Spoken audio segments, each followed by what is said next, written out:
It's early morning. Bass Harbor Lighthouse is on the cliffside behind me. That great body of water to the right is the Atlantic Ocean.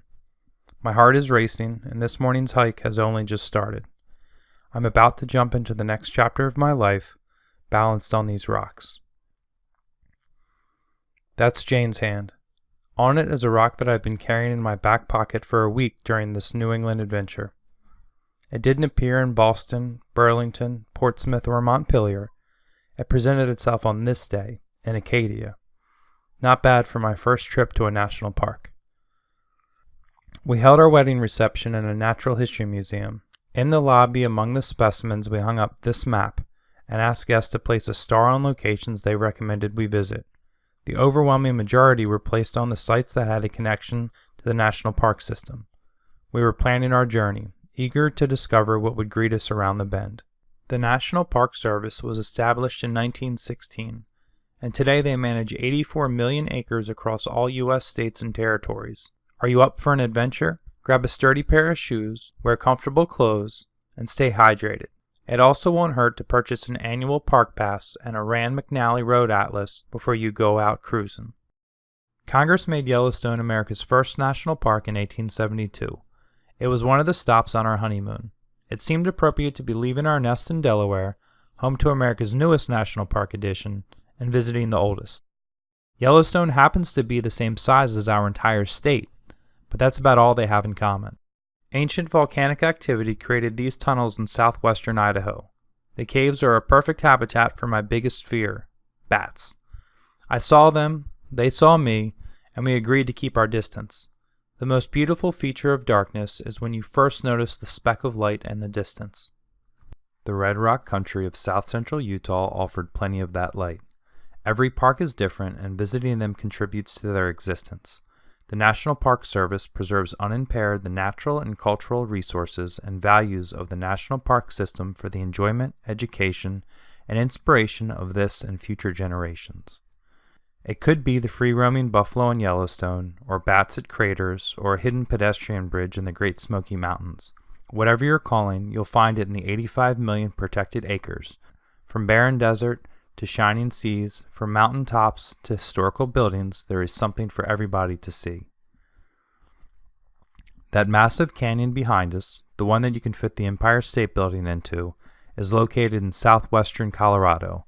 Although Black Canyon of the Gunnison charges a fee, fewer than 1/3 of the national parks charge entrance fees, so that they are a great choice for budget-friendly travelers. If you like what you see, you can always donate and know the money is going towards the protection of these lands. The land of canyons is vast beyond measurement. As with many things, pictures do no justice here. It is a place you must see, smell, and feel in person. Oh, and don't forget your camelbacks. That's the water backpack we're wearing, and with water sources scarce, be sure to stock up. Overshadowed by Zion to the south and Bryce Canyon to the east, Cedar Break is a hidden gem. A little sign on the Mount Carmel Scenic Highway will alert you to this natural amphitheater. Although we love to plan, it's those unexpected, spontaneous moments that are some of the most memorable.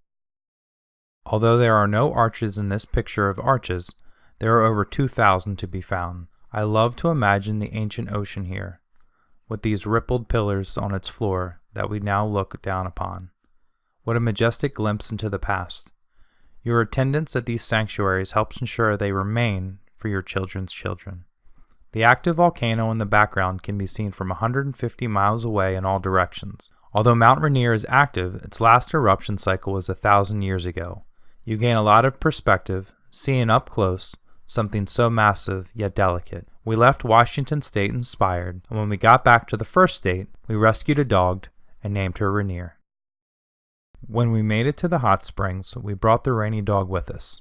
Although the parks are very accommodating to us humans, there are a lot of restrictions for our four-legged friends. For the most part, they are only permitted in parking lots and campgrounds. When you travel the park system, leave your dogs at home, unless you check ahead of time to see what the specific park rules are. Going to a park and not being able to walk on the trails is a great tragedy. At the Great Sand Dunes, however, dogs are very welcome. In the spring, the Medano Creek forms, created by snowmelt, and it's a dog and dog lover's dream. Rainey had a blast, and although she is still with us, this was the last park she visited. Those 85 million protected acres, separated into 419 areas, can be found across all 50 states. If you're driving, take the time to map out your route. Research some food options and catch up on some blogs with fellow travelers. It's these journeys in between destinations that will coexist with your own park story. But when you finally get to where you're going, you'll be able to sleep under a hood of stars that you can't see in your backyard. It will make every bump on the road or detour of your drive worth it. And if you're not a camper, parks and their nearby towns will have plenty of indoor lodging options, from hotels to cabins to teepees to lodges. And when you think you've seen it all, you'll find a fallen tree in the middle of a rainforest in Olympic Park. You'll find something new around every corner. Turn over every rock. Just don't take it with you, because then there won't be anything left for the rest of us.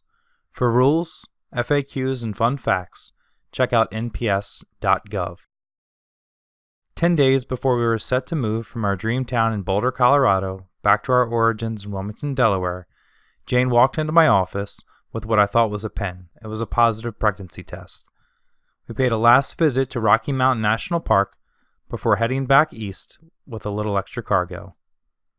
And in the end, the love you take is equal to the love you make.